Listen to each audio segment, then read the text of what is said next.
I have dreams that I have no intention in accomplishing in my lifetime. For instance, I would like one day to build and design a video game to then be published by Capcom. Now, there's a few reasons why that's not going to happen. I don't have the experience, the knowledge, the reputation in that field. I don't have the resources. But most importantly, I don't know how to design video games. I don't even know how to code, unless you count, designing and customizing your own Myspace page in 2008 as a coding experience. But yeah, it's just a nice thought for me to have. I know it's not something I'm going to do, but sometimes dreams are just nice things to think about. I also have dreams that I fully intend on accomplishing in my life. And some of them are just as big and monumental as the one we just talked about. However, there's something about them that make them more tangible for me to chase. They give me more of a reason to start on them. And I'm wondering, why is that? For instance, I'm not saying that what I'm about to tell you is in the same ballpark as designing a major league video game. However, I had a dream a few years ago that I would start and run a successful YouTube channel. And as soon as I had that thought, it wasn't maybe someday. I immediately sprang into action. I started to research and I started to find out what I would need to do, the sacrifices I would need to make, the time that I would need to invest in order to make that happen. And then I decided to do it. And obviously success is subjective, but based on my own personal numbers and projections, I feel like I have succeeded in doing that, and that's a dream fulfilled. But I'm not here to talk about me. I'm here to talk about you, because you're interesting. You also have dreams, and in the humdrum of your everyday life, they sit in the back of your head like distant twinkling stars off in the abstract future, hoping and praying for a day in which you have the time, the energy, the resources to start on them, to make them happen. But dreams can be double-edged swords. They are simultaneously the guiding light for ambitions and focus and purpose in people's lives. And at the same time, they can also be the main focal point for frustration and sadness and torture for those unable to accomplish them. And if you're anything like me, you have too many dreams going in too many different directions, where it almost seems to the point where no matter what lifestyle you choose or where you choose to spend your time, you won't be able to accomplish all of them and you'll never be happy. But maybe there's something we can do about that.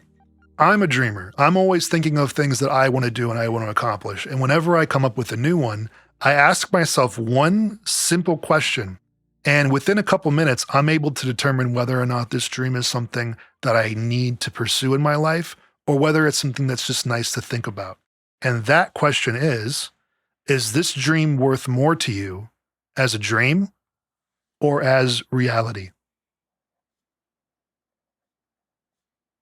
Now, obviously, when you're asking yourself this question in regards to your own dreams, the knee-jerk response is going to be reality. Of course. I mean, it's a dream that I want to happen. Of course, I want it to become reality. But I want you to think about it a little bit deeper than that. And for an example, we'll go back to the beginning of this video when I talked about how I wanted to build and design a video game to be published by Capcom. Now, obviously, I want to accomplish that. I want that thing to happen. But I also have to think about all of the work and all of the things that I'm going to have to do in order to make that happen. And I think about that, and I think about my life now. I'm 35 years old. I have spent most of my life working as a musician, and that's my favorite thing to do. And in order to do something like this, I would have to completely change my life around. Music would have to take a back seat. Filming videos would have to take a back seat. And I would have to start from square one on something else in order to make that happen. Now, if I was driven enough, if this was in my blood, in my bones enough in order to make a decision like that, then maybe it would be better as a reality. But if I have to be honest with myself, I don't want that. I want to keep it as a dream. It's worth more to me that way.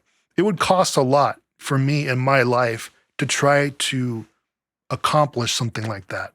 Now, let's juxtapose that with my other example, which was building a successful YouTube channel. I'll put successful in quotes. I ran that through this question and I came out with reality.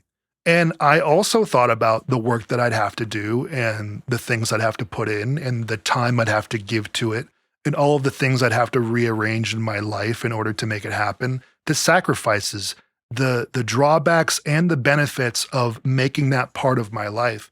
And I decided that that's something I wanted to do. I thought that that would turn my life and pivot it in a way that would benefit me as a person.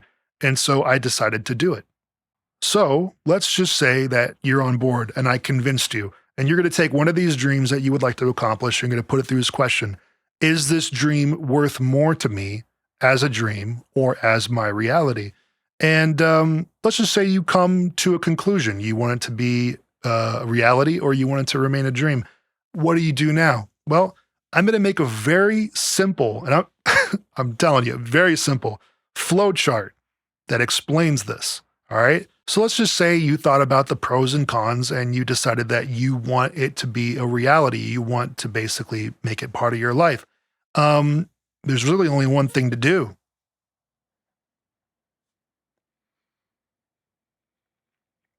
So this is a pretty foolproof chart because it takes into account all of the whataboutisms and all the special circumstances of your personal situation, of your life.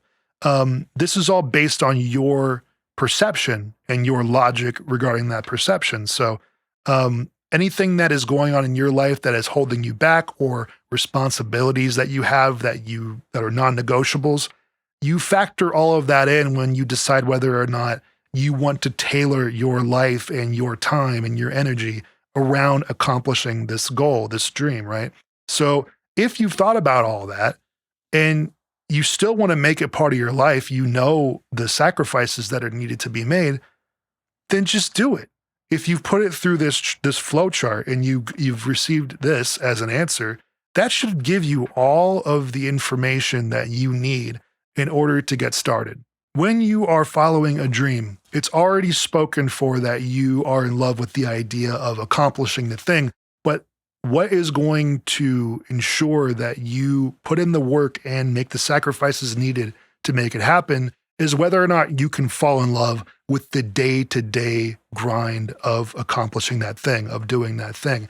If you can factor that into your life and you consider that part of a reality that you want, you have everything that you need to do in order to get started to just do it. So shut up and do it, right? So let's just say you thought about this dream and you thought about all the things you'd have to do and you said, I would rather just have this be a dream. It's nice to just think about. The only thing to do there is to leave it. And this is not, to shut your mind off to the possibility or to, kill your dreams and just be a drone. That's not what I'm saying. What I'm saying is we human beings have this really bad habit of taking dreams that we know deep down that are just nice to have as dreams and to push them into something that we would like to be a part of our reality, even though subconsciously or consciously we know that we don't want to do the work or make the sacrifices needed in order to do the thing. And we put them just outside of reach. And we use that as a reason, as a way to point the finger at everyone and everything else but ourselves as to why we don't accomplish the things that we, think we want to accomplish. So the powerful thing about this question is it's very proactive in taking these dreams in your mind and it's forcing you to categorize them in between things that you're willing to sacrifice for and those that you're not. And when you place things in this pile, it gives you permission to actually start pursuing them because you know deep down inside, even with all of the things that you'll have to do, you want that to be a part of your life. So you just gave yourself permission. And at the same time, this over here, when you say, I would rather just think about this and not actually accomplish it, it gives you permission to let it go and to stop using it as a scapegoat in your life because A, that's just unhealthy for yourself and the people around you. It makes you very spiteful.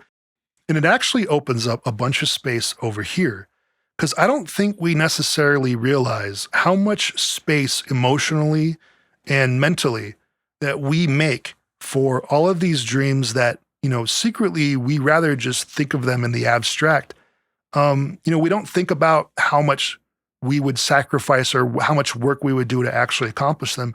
What this does is this forces us to think about those things that we don't want to work for or sacrifice for or move ourselves around for.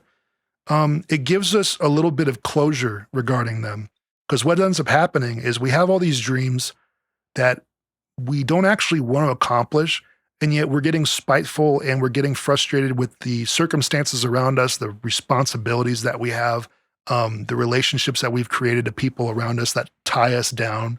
That could be a really toxic spiral. And so when you remove these dreams for the sake of dreams, when you remove them from contention of what you actually want to focus on and accomplishing, you open up so much space and so much headroom for all the things that you know that you want to sacrifice for and that you know you want to actually accomplish and do. So that's it. It's a pretty simple question. And when I started implementing it in my life, it definitely changed it. If applied correctly and if considered correctly, it can offer you some pretty clear binary answers, and it can take your life from something that feels meandering and without direction and towards something where you're accomplishing what really matters to you. One thing I'd like to accomplish right now is ending this video.